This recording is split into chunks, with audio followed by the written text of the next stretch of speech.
3 minutes to do 47 slides. Schedule, so it's an animation. News from SNPedia for the last year since I was around talking about stuff. Number one, we're published now, or will be really soon. Nucleic acids research, SNPedia, a wiki supporting personal genome annotation, interpretation, and analysis. Reference number one is the 2007's Semantic Wiki, the paper. We had to write that paper, but somebody else has written that paper for us, essentially. So to Salvatore, thank you very much. SNPedia has been mashed up with the gene content in Wikipedia called the Gene Wiki. And as I'm just quoting from the Semantic Wikipedia site, it's the first known case of doing this kind of join. We've moved back into the Amazon cloud where we were first born, but it was a little expensive when we were running at small scale. So now a single small EC2 instance really powers everything. I've got one more micro. I push all of the bot traffic over there so that bots really learn to wait their turn.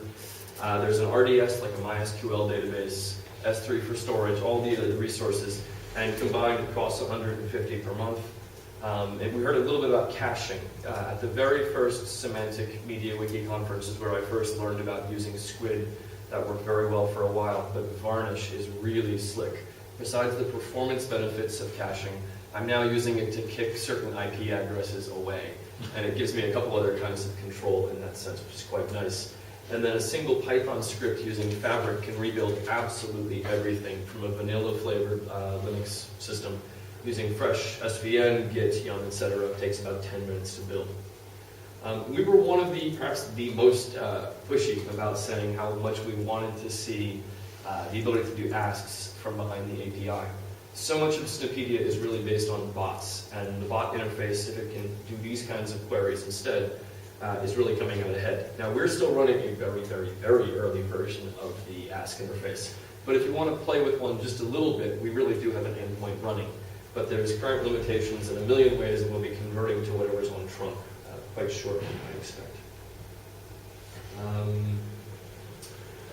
That same interface will soon be used to really rewrite a lot of the guts. Right now I do tons and tons of text parsing on wiki page text, and being able to instead replace it with this sort of an interface would be a really welcome change. MediaWiki bot is already a standard Perl library. I tend to use that one when I'm doing demos because it's nice and small and concise in the way that Perl can be. I don't use it much for the code that I really care about. That's normally in Python. But as the trunk version of the Ask interface gets formalized, I expect to go write a semantic MediaWiki : bot library, precisely so I can provide tutorials to other people. And I've had some communication with the core developer for that project, and he welcomes it very much. When we switched to the recent 1.17 release, I think that Jorin had just introduced Survey. Really beautiful, simple module. I'm enough of a developer. I have lots of things I can do behind Semantic Media Wiki, but there's this scientist that's also the other half of all the work that I'm doing, and he's quickly discovering how nice this is. So if I log in, I'll show you a little look at what the survey interface looks like. We put together 3 questions. We get responses from everybody. What I've learned from doing this is that I've got like a 6-to-1 ratio of people who are very clearly professional, and they're not there looking at their own personal DNA data. They're doing something much more academic. But this interface here is a quick way that he can go ahead and create new surveys on the fly, decide if everybody should see it, or maybe just a third of users who visited more than 5 pages, so we don't bug everybody with questions.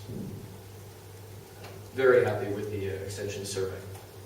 I've done some customizations on the server side. Everything in SNPedia is about SNPs. I'm not going to spend too much time in this talk saying what a SNP is, but it's a position in your DNA. And each of those positions gets a unique stable identifier, just RS number. Now there's about 10 to 15 million of those things out there, and we only track the ones that have interesting scientific literature associated with it. And as a result, we have about 25,000 SNPs in SNPedia at the moment. But with a very small customization, I can go to absolutely any RS number. And the Semantic Media Wiki recognizes that the title of the page you've requested satisfies this regular expression, and then pre-populates content with just a very simple curly RS num template, this sort of stub thing. It doesn't do a lot for you, but off to the right of my screen, which is a little too wide here, I could click on, say, dbSNP, and now have a direct link off into the primary database and see things like what is the actual sequence of this variation. And so now absolutely every single SNP is covered by SNPedia, and that's quite nice. More important is the fact that we now treat all the human genes the exact same way. When trying to do these integrations between the Gene Wiki and SNPedia, there was some frustration with the fact that I've said early on and very specifically, we are not interested in genes. Let other people do that. We're really focused on SNPs. But many of our SNPs are in genes. And by having the same sort of logic, if it follows all capital letters, at least this long mix of letters and digits, I can have things like this page. There's no page in SNPedia about the gene VAV3, but we follow that pattern. And what's really important is that by using a semantic ask statement, even though we have no page, I can show you that these two SNPs are in fact actually in that gene. And so now every page over in Wikipedia can guarantee whatever gene name they know can point into what we're doing, and if there are SNPs known in that gene, we'll have them covered. There's one little downside to the feature as it works right now. So this particular SNP, okay, I'm definitely live, and this is supposed to do it here.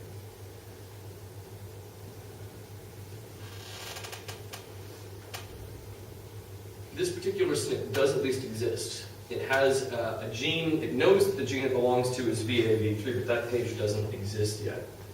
You've already seen that if I go to the page VAV3, I get the content that I want. But the way that semantic forms MediaWiki is set up, when I click on that link, I'm instead going to go to special form edit. The ideal behavior I'd like to see is to go to the default page that I have, but have the edit with form option available to me. And so now if a user comes to a page like this, when they click on this link, rather than seeing the default behavior for what a gene should do, they get this. And that would definitely be a feature I'll figure out what it should be in the future. But really nice improvements there. So a little more plumbing for those of you who haven't seen one of my talks in the past, because it'll make the rest of this make a little more sense. What is a SNP? SNP, single nucleotide polymorphism. It's a position in the human genome or other species, and at that position we know that most people are normally a particular letter, A, T, C, or G, and that some people have a variation there. So we'd say that one of them is called RS1234, and the SNP is the RS1234, and whether you get them from your mother and your father, C both, or C and a T, or two T's, that's your specific genotype. So we typically have one SNP and three genotypes, and it's sort of a parent-child relationship in that sense. The position, typically the normal thing, the mixed thing, and the rare thing. And so if RS1234 is one of them, there's lots and lots of other ones available. If we say that RS1234 happens to be in a gene that's involved in building heart muscle, CC would be the normal thing. And RS1235 might involve hair color, and 1236 might involve something about metabolism. Having the rare form of some things is sometimes beneficial, but generally you don't want to mess with your DNA too much. So having the minor thing is often bad news. And we'll say that this one happens to cause a 2x risk of heart attack. You might have red hair if you had TT, it's this one, or a bad reaction to a particular medicine if you had a variation there. So we keep track of all of that. The RS numbers as SNPs are sort of a parent, the genotypes are the child relationship. One of the nice improvements recently in SNPedia is that you'll see in the template I've got at the RS number. Hold down both red buttons and it will be activated. Okay, you wake up and then. Just be patient holding that one. Not something. Okay, so you can see there's a gene, a chromosome, a position, and a few other things that have been assigned. Okay, I have no idea. I'm not. Let's see. Too many buttons. It's on. The small button. Aha. Okay. Hey, look at that. So information in the template here appears over in the box when you view the template. I think that's a surprise to no one. But what's nice about it is when you come over to the genotype page, the CT page, none of that information is here, but we're now able to show the chromosome, the gene, and the position by pulling it from the parent. So that's some semantic changes in the way that we're doing templates. Another nice development in the site. I think you're all or mostly familiar with Moore's Law. Moore I recognize the doubling of transistor density and how that leads to a doubling in speed of computer performance. The DNA sequencing technologies keep evolving, and somebody has one that's now much more based on semiconductor fab style sequencing. And so Gordon Moore agreed to be the first genome that they made public. As soon as they did it, the data was up online, and then we got a write-up in Wired talking about how we had done analysis on his genome, predicting things like baldness, check, altered response to drugs, I assume, and the age-related macular degeneration, so his eyes will fail as he gets older, and you'll notice he's wearing glasses, so all of that's sort of good to see. He's an interesting genome because he's famous, but he's not the most interesting genome because of the data that we have. There's this guy here named David Ewing Duncan. He's written a book called The Experimental Man, and he's had himself tested every way you can possibly do and put all of his data out there. But he's the first person where we have a real human who we know. He's made the full genome available, and we've had a lot of interesting stuff from having that. It bodes very well for that in the future as more and more genomes become available. If we can do this one, we can do the rest. Interesting for me, I've been doing this for like 4 years now. I've known a lot about my DNA, but I've never really found anything terribly specific and interesting. Yes, I'm male. Yes, I'm Caucasian. Yes, okay, kind of stuff I knew. But finally there's some literature turning up. And I happen to be an RS222 31142. I'm an AA. And that's found in a little less than 1% of all Caucasians. And it's rare, and it's bad. I metabolize purines a little funny. And as a result, I'm much more prone to gout. I also skateboard a lot. And gout turns up in the exact same place where my skateboarding toe works. Doctors had always told me that it was skateboarding that was causing the pain I was having, and they were telling me to stop doing something I love to do. I've now had x-rays on the foot, I've had the blood testing, and it's crystal clear. The metabolism is funny. I've got raised purine levels, and so I'm back to skateboarding and doing something I've loved, and I'm really happy that SNPedia kind of gave me that more importantly, perhaps for this community, is that I'm exposing this to other users in the site and encouraging them to directly semantically tag information on their own user pages and say, I'm telling you that I am something. And when they write a very small piece of text, like just this, what they end up seeing on the page is all of this text. And because of the way the DNA is set up, this is on the minus strand, that causes a flipping, it's complicated, and this helps us to hide a lot of those details from the users and make sure that everybody shows a consistent summary of what's in their DNA. So introducing them to inline semantics I think is valuable. I'm somebody who really doesn't like all the different notation that we have within Semantic Media Wiki. Curly pipe something, colon, for whatever those are called, the parser function style ones. Versus templates. So I always try and hide everything semantic behind the template, but here it is working very well, and we'll see if the users adopt it quickly enough, and if my signal comes back. And if my signal comes back. Very trick today. Okay. So that particular template, I really don't expect you to read all of this, but that is every single line of the template except for the commenting with documentation. One little extra feature had to be added to explain that a C gets changed to a G and a T gets changed to an A when you flip it. But with that little bit of extra code, all of this does that work. It's a nice template, and I think it'll help to expand the idea of using semantics within the site. As preparing for this talk, I began to look at what was new, and I've been working on some of these templates improvements. And it gave me a chance to look over the full history, because wikis have that, and figure out how has this template evolved since it started. The first thing I noticed and thought was really cool was that our templates go back to May of 2007, and the Semantic Media Wiki org site doesn't start until June of 2007. So it's a very old template, battle-tested and survived. The simplest kind of thing you might do in a template, I'm sure many of you do it, is syntax like this. And so in color-coded, if some parameter is set, then set some other parameter. We keep expanding that. I'm going to be a good programmer here and point out my else statement. It's all just a comment. But as we bootstrapped from that very simple statement into things that pull information from the parent page, we've had to grow just a little bit. So if go show me something on the parent page, if there was something there, go show me something else. And the first thing then is to show RS number, on chromosome link. I'm asking, does my parent have the on chromosome value set? And then if it does, I'm going to do this part in green. I'm going to go ahead and show the parent's on chromosome value and set it as a property here for the genotype as well. What that does then produce is just a simple piece of text. I'll point out that because we're doing so much conditional logic in the templates, we've had to totally abandon wiki tables.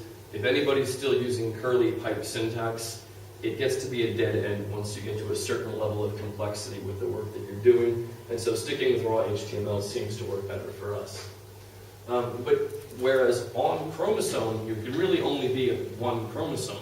Sometimes two different genes overlap the exact same region, the kinds of things that cause confusion between which gene is a given mutation, or what terminology applies to a certain spot in the DNA.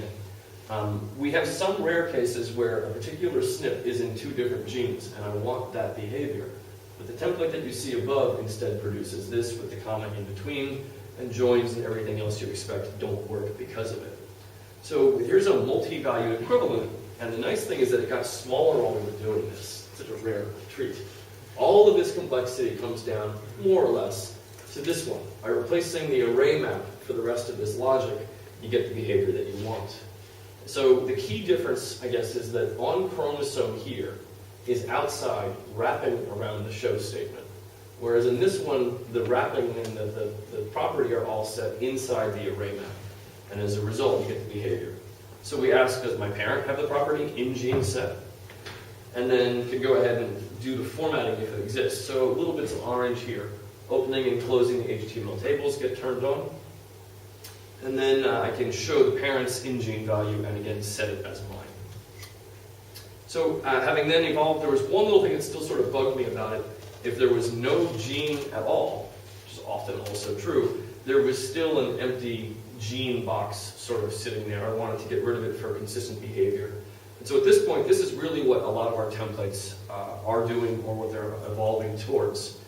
And walking through, of course, it's ugly wiki template syntax, but if you break it up, it's not too bad. If my parent has a certain property, show some information to label it. Just show the word gene for me. And then array map each and every one of the values that it might have here, set and show the property, and then of course close the label. And so with that template now, we're really moving towards a fairly robust infrastructure where parents and children share information back and forth, and everything remains synchronized. Really simple, really nice. So SNPedia continues to grow in lots of little ways. I'm happy with the site, still love SMW. It's been consistently a pleasant surprise to work with a piece of software that with each update is doing all these new things for you, and you never have to ask for it. So again, thanks to the community, thanks to everybody, and thank you for letting me speak again.